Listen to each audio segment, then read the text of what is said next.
दोस्तों नमस्कार। आज जिस विषय पे आपसे जो बात करने वाला हूँ वो विषय हट से है। वो है लिव इन रिलेशनशिप।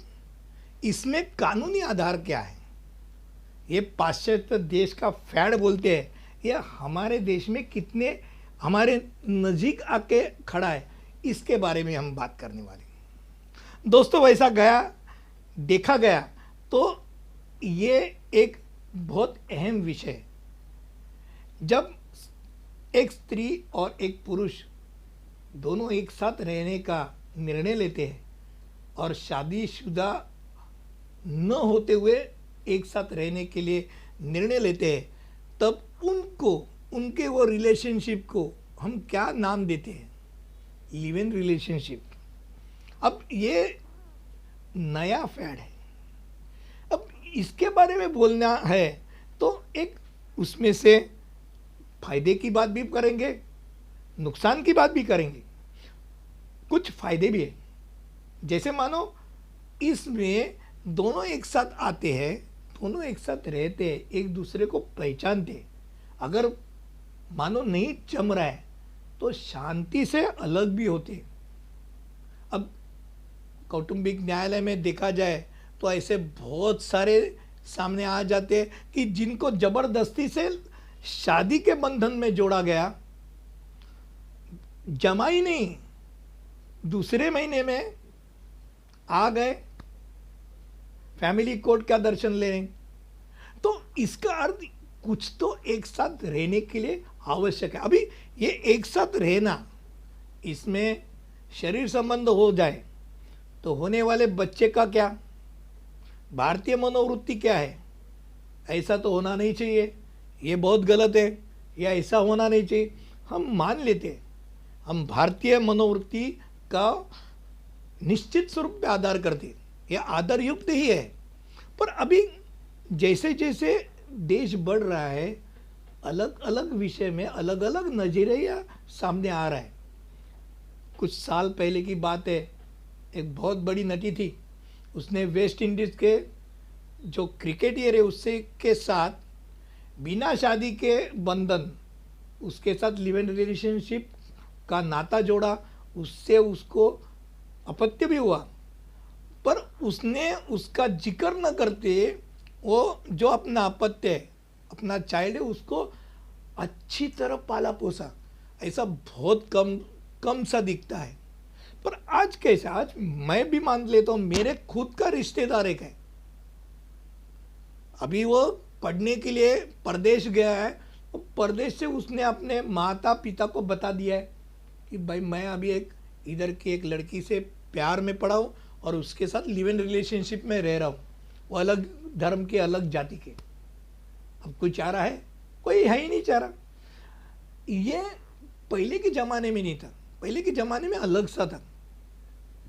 आज कानूनी बात देखेंगे तो एक स्त्री और एक पुरुष, अगर जो मेजर है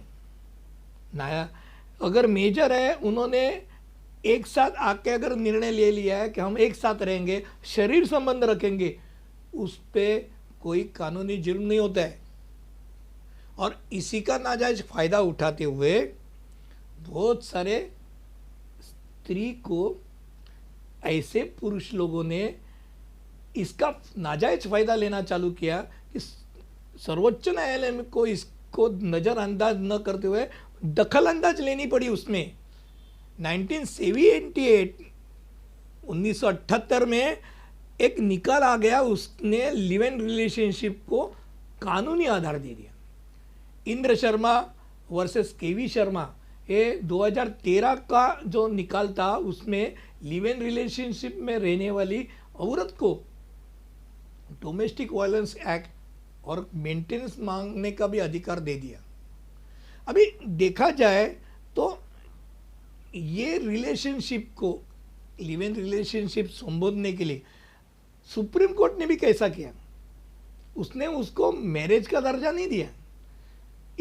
उन्होंने कहा कैसे? Relationship in nature of marriage, और शादीशुदा के नज़दीक जाने वाला संबंध।